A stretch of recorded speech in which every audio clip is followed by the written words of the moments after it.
Hari ini, aku mahu kau layani aku dengan layanan istimewa yang belum pernah engkau sajikan kepada orang lain. Ya, layani aku dengan keistimewaan yang engkau ada bagi meraihkan kebebasan engkau esok.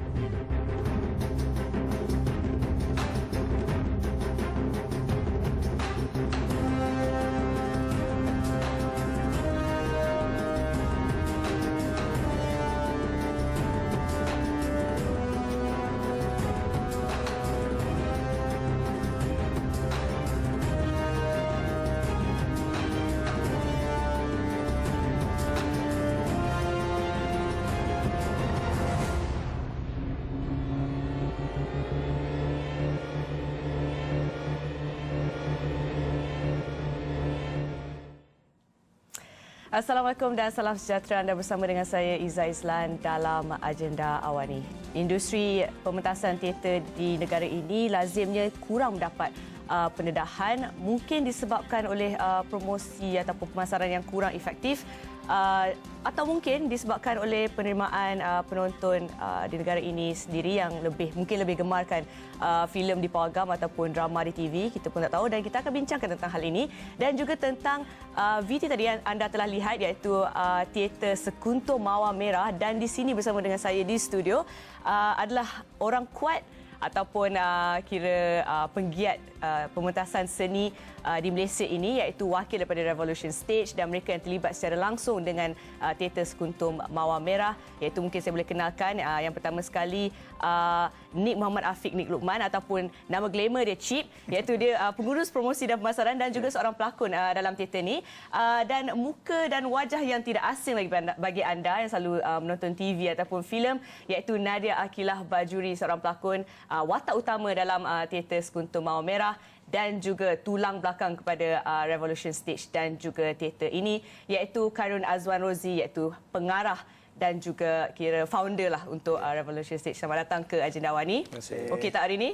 Okey, hari ini tak ada rehearsal, tak ada apa tak ada praktis. Belum lagi. Okey, mungkin nak tanya sedikit tentang kita start dulu dengan status quo pementasan teater dan industri teater sendiri di Malaysia. Mungkin saya boleh mulakan dengan Wan dahulu, sebagai orang yang berpengalaman dan cukup masak dengan industri teater ni daripada tahun 2006 penubuhan Revolution Stage berbanding dengan hari ini tahun 2015. Bagaimana beza dia, atau adakah perbezaan pun sebenarnya? Okey, kita tengok ada perbezaan sikit. Macam kita ada dua. Satu teater yang bersaiz skala besar, satu yang alternatif, teater kecil. Okey, kalau daripada 2006 itu, kita boleh kata industri teater kecil atau alternatif ni sakit. Sakit sebab dia macam sambutan tu kurang. Penonton macam takut nak dekat dengan teater-teater kecil ni, sebab dia anggap macam teater kecil ni terlalu deep. Dia terlalu deep, dia terlalu macam serius ya, art lebih kan, macam tu. Jadi macam bila yang skala besar dia lebih fun, dia lebih macam komersial, dia lebih Kira contoh skala kecil dan skala besar ni, mungkin ada yang tak faham di luar sana. Okey, macam skala besar tu macam contoh yang paling sinonim sekali kat Istana Budaya, yang berskala besar, yang musikal yang besar-besar, okey, yang bajetnya besar, nama yang besar-besar, okey. Yang teater kecil ni nama pun kecil, production pun kecil, saiz dia, dan juga bajet pun kecil. Boleh kata yang tu. Pada 2006 agak sakit. Tapi makin hari dan makin tahun kita pergi, yang saya nampak dalam industri teater kecil alternatif ni makin lama makin mendapat sambutan. Sebab mungkin kita boleh kata penonton kita ataupun khalayak kita nak mencari satu kata benda baru, ya, barang baru untuk dia orang halwa mata, halwa telinga dia orang, untuk ada juga perkembangan semasa politik juga yang berkait rapat untuk melihat apa kehendak penonton itu sendiri, khalayak itu sendiri. Macam sekarang yang saya boleh kata sakit itu telah diubat, dan juga Sikit-sikit. ya sikit-sikit. Sikit-sikit. Okey, nanti saya. Dan bagi Revolution Stage ni menggunakan pendekatan lah, macam kalau lah kita kata kita nak halayak datang melihat tonton teater kita, jadi penggiat itu sendirilah kena buat macam mana, bukan kita menunggu penonton ataupun halayak datang. Jadi penggiat itu sendiri berusaha, dan apa kaedah penggiat itu untuk nak tarik. Jadi dalam untuk Revolution Stage, RS ni ada teknik ataupun kaedah sendirilah yang kita bincang macam mana. Dan kita ada satu boleh kata kaedah yang saya sendiri bagi nama teater kecil berjiwa besar. Jadi maksudnya kita ada suntikan di situ, dalamnya ada suntikan nilai komersial. Yang mana kita tahu macam orang suka popular. Orang suka benda-benda yang popular. Jadi bila popular itu, kita bukan kata susah nak jadi popular. Popular itu adalah terkenal dan orang ramai kenal. Betul. Jadi kita boleh jadi popular dengan kita memperkenalkan diri kita kepada ramai orang. Dan kemudian dikenali ramai, jadi popular. Betul. Dan teater jadi popular. Dan Wan ada menyebut tadi tentang strategi pemasaran sendiri sebagai penggiat untuk reach out to penonton dan bukan menunggu penonton datang untuk tahu tentang kita, betul. Dan di sini mungkin saya anggap ini adalah tugasan seorang pengurus pemasaran dan juga promosi lah di sini. Dan nak cakap sikit dekat Chip, mungkin berdasarkan apa yang saya dapat perhatikan bahawa Revolution Stage banyak menggunakan social media. Betul. Sentiasa upload sesuatu di Instagram, di Twitter dan berinteraksi dengan penonton secara dekat. Betul. Dan selain daripada itu, mungkin salah satu dengan menjemput bintang-bintang yang terkenal untuk berlakon dalam teater-teater ini. Mungkin boleh kongsi sikit strategi-strategi yang digunakan. Okey, untuk social media tu memang adalah salah satu perancangan awal digunakan semenjak kita mula projek Bangkit dulu lah tahun 2012. Okay. Sebab pada waktu tu kita orang tidak dikenali orang, tapi kita orang faham yang konsep yang masa itu Twitter tengah naik, Facebook tengah naik, Instagram pun masa itu tengah mula-mula naik. So kita gunakan konsep itu untuk reach lebih ramai orang.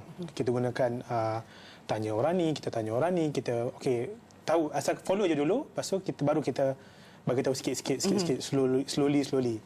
And then benda tu menjadi satu berkesan lah, sebab bila kita dapat feedback daripada orang, boleh dikatakan dalam 70 ke 80% tahu mengenai pementasan kita orang ni melalui social media. Okey. Jadi macam kita orang macam masa tu kita tak ada lagi kontak dengan any paper, any newspaper, media kita tak ada. Memang bergantung dengan social media saja. Kira secara gerila juga lah. Secara gerila juga. Memang tak ada apa-apa. And then kita rasa benda ni berkesan sebenarnya. So lama-lama kita mula adapt dengan benda itu. Dan menggunakan bila kita panggil rakan-rakan artis kita pun sebenarnya benda itu membantu, tapi dia lebih kepada untuk pengalaman kita orang sendiri. Sebab mereka adalah mempunyai pengalaman dia orang, dah pernah banyak berlakon, pementasan semua. So bila dia orang datang, dia orang berkongsi. So melalui perkongsian itulah kita orang gunakan dia untuk memasarkan juga kita orang punya naskah. Itulah nak tanya Nadia sebagai seorang pelakon yang kira memang berpengalaman dari segi filem di pawagam dan juga mungkin di TV. Tetapi apakah yang membuatkan Nadia sendiri terpanggil untuk berlakon di pementasan teater, sebab apa yang saya faham ia memang lain daripada berlakon di kaca TV. So apakah inspirasi nak berlakon kat teater ni?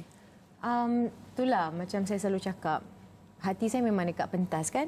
So when I started buat musical, lepas tu ialah macam Abang Wan cakap lah, teater ni ada macam-macam jenis, kategori, skala dan sebagainya. So Revolution Stage ni adalah satu production yang memang saya nak cuba kerja, tapi sebelum ni kita orang punya timing off. So alhamdulillah jodoh sampai kat sini. And apa yang seronok tentang Revolution Stage ni, apa yang diorang buat berdasarkan satu perkara, which is love. So bila kita duduk, kita tak fikir pun siapa baru ke siapa lama atau berapa banyak experience you buat. Kita semua fokus on satu hati dan try to make karya tu happen dengan Abang Wan leading. So I think itu penting untuk kita go back pada basic sebagai seorang penghibur, pelakon, penyanyi ataupun apa, is disiplin dan why you're there lah. Bincang-bincang karakter tu yang paling best sebenarnya, itu yang ketagih tu. Okey. Lepas ni saya nak tahu sikit apa pada pandangan Nadia, apa beza dia berlakon teater dan juga berlakon TV. Tapi kita perlu berhenti berehat seketika dahulu dan kita akan kembali selepas ni dengan wakil daripada Revolution Stage sendiri.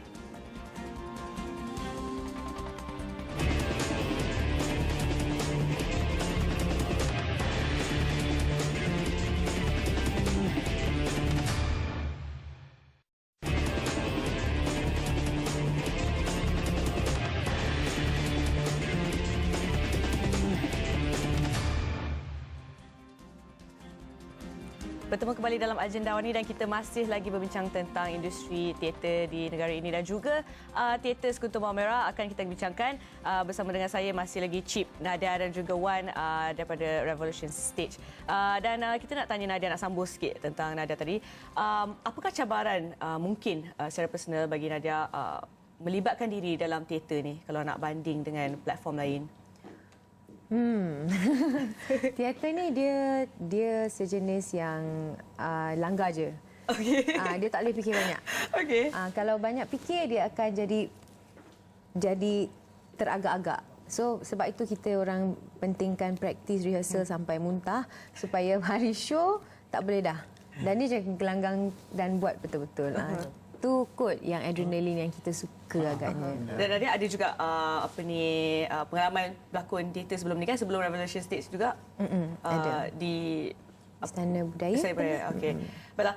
Dan bagi Wan sendiri sebagai seorang pengarah dan penulis juga, bagaimana Wan memaksimumkan potensi pelakon tu ataupun membantu pelakon menghayati pelakon-pelakon ni supaya dia menghayati watak? Okay. Apa resepi dia? Rahsia dia. Okey, sebenarnya dia berbalik kepada cara kita berhubung dengan manusia lah, komunikasi kita antara manusia. Macam kita nak dapatkan satu matlamat ini, komunikasi itu penting. Ini maksudnya komunikasi antara pengarah dengan pelakon perlu terjadi. Dia tidak boleh satu hala, dia kena ada dua hala. Ini maksudnya penting daripada pendapat seorang pelakon, pandangan daripada pelakon dan juga penting guide daripada seorang pengarah. Jadi dua give and take itu kena ada untuk nampak satu produk itu berjaya. Kalau melalui satu saja, macam kalaulah satu hala daripada pengarah ke pelakon saja, dia akan jadi macam satu boleh kata short seni ataupun karya itu tidak berkembang. Dia tak berkembang sangat sebab selalu magic akan berlaku kalau ada perbincangan antara pelakon dan pengarah itu tentang karya, dan karya itu akan jadi magic sebab timbul sesuatu yang mungkin penulis tak terfikir dan juga mungkin pengarah tak nampak ke situ tapi pelakon nampak. Dan di situ magic dia dan membuatkan karya itu lebih matang dan berjaya, dan lakonan itu pun cantik. Selalunya berapa lama rehearsal ataupun daripada script reading sampailah ke pementasan tu, selalunya berapa lama? Kita orang biasa dalam 2 bulan ke 1 bulan setengah ke pementasan lah. Tapi depends on the scale of the show lah. Kalau macam musical tu mungkin lama sikit masa dia sebab kita ada koreografi, ada dengan latihan dengan music director. Tapi untuk nampakkan benda tu cantik, lebih kurang dalam 2 bulan lah sebelum pementasan. Dalam 2 bulan tu jugalah nak mengenali satu sama lain dan untuk menghayati watak dan sebagainya. Okey. Adakah itu satu masa yang cukup bagi seorang pelakon untuk be in the character atau get the chemistry? I guess itu just nice lah. Sebab kalau lama sangat nanti dia basi pula. Kalau sekejap sangat takut bila dah hujung show baru jumpa. Benda tu pernah berlaku kan. Setelah show baru dapat betul karakter tu. So ni okey lah sebab masih boleh repair, masih boleh tanya orang semua. Sebab selalunya biasanya bila latihan itu kalau terlalu lama, dia punya energi pelakon itu dia membina, dia sampai lama dia akan jatuh. Nak membina balik itu akan makan masa. Jadi dia kena betul-betul cantik, ngam-ngam . Okey, so kiranya pelakon tu pun ada graf dia lah. Ada. Oh, okey. So semua benda ni memang pastinya memang pengalaman lah macam mana nak deal dengan pelakon dan juga nak tweak the script ke macam mana kan? Ya, betul. Sebab ini pada saya lah, saya selalu cakap dekat pelakon saya, janji seorang pengarah adalah tidak akan menampakkan pelakon dia bodoh atau pentas. Itu janji seorang pengarah lah. Kalau pelakon dia nampak tak elok atau buruk atau pentas, maksudnya pengarah itu sendiri yang tak bertanggungjawab lah. Okay, kira bertuah jugalah dapat Wan ni sebagai seorang pengarah. So dia dah buat janji tu dah. Okey. Tak apa-apa pun, kita akan kembali selepas ini. Kita nak bincang lagi. Dan kali ini kita nak cakap pasal teater Sekutu Mawar Merah tu. Mungkin boleh cerita sikit apakah sinopsis dia dan watak Chip dan juga Nadia dalam teater tersebut. Dan kita akan kembali selepas ini. Okay.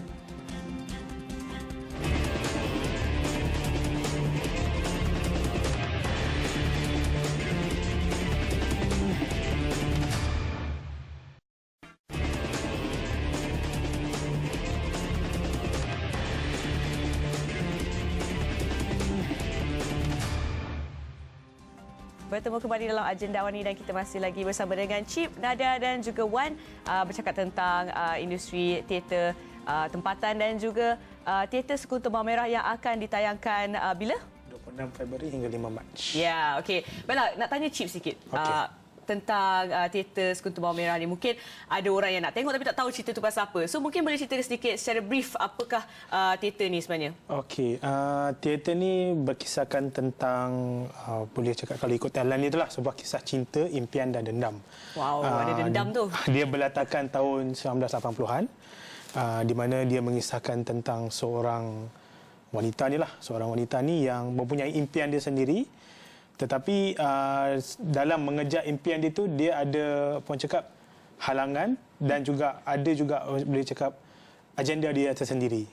So tak boleh nak spoil banyak sebab nanti kalau kita bagi tahu lebih nanti orang akan dah boleh agak. Boleh agak. So tapi kekuatannya di situlah di tajuk itu sendiri Sekutu Mawar Merah tu di mana kita lihat bagaimana perkembangan seorang wanita ini tapi dicabar oleh pelbagai halangan untuk mencapai impian dia tu. Dan wanita ini dilakukan oleh Nadia.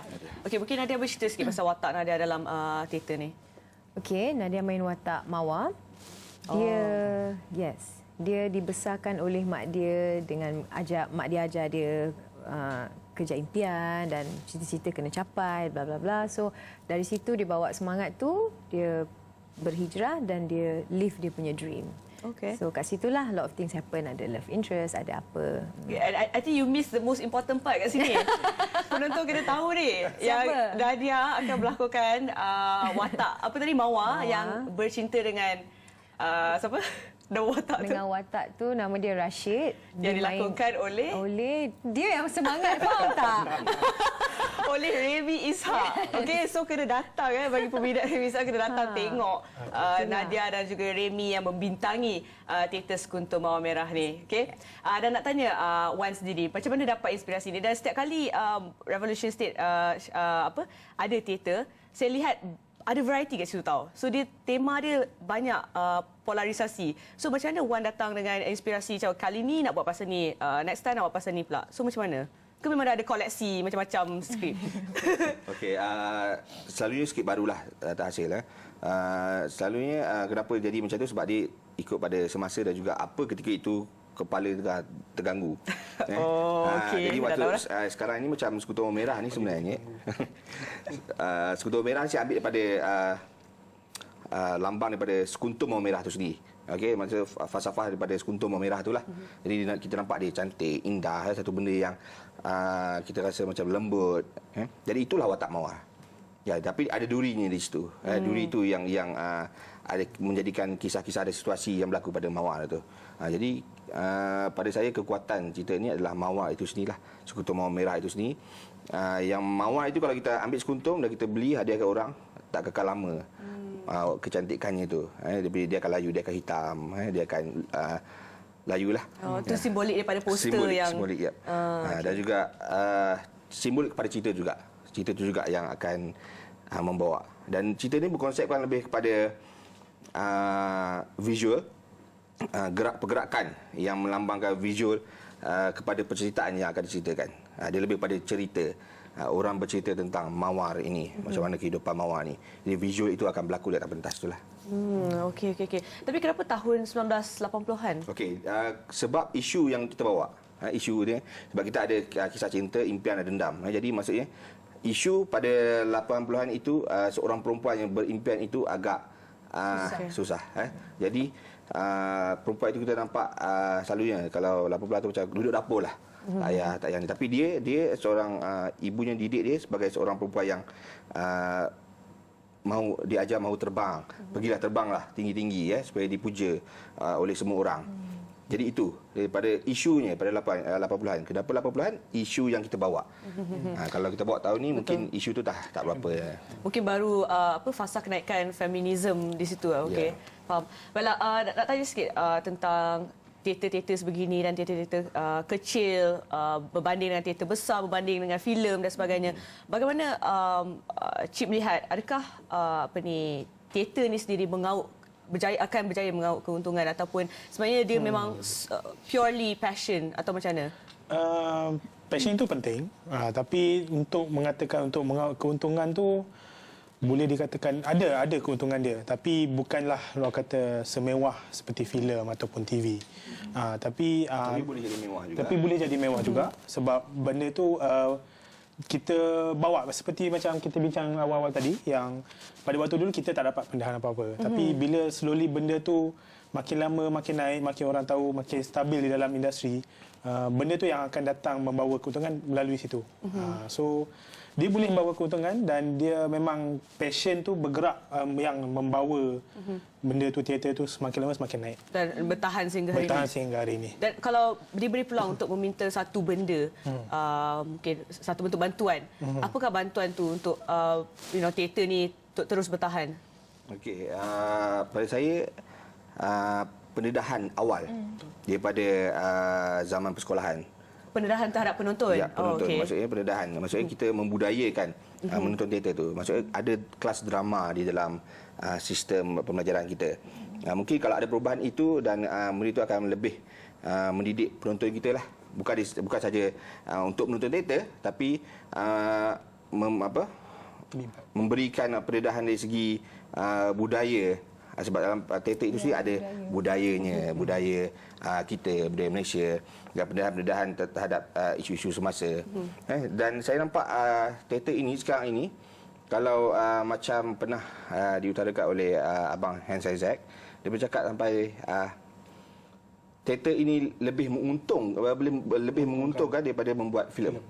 Sebab filem sekarang ni pada saya, daripada pandangan saya nampak filem sudah mula kurang mendapat sambutan.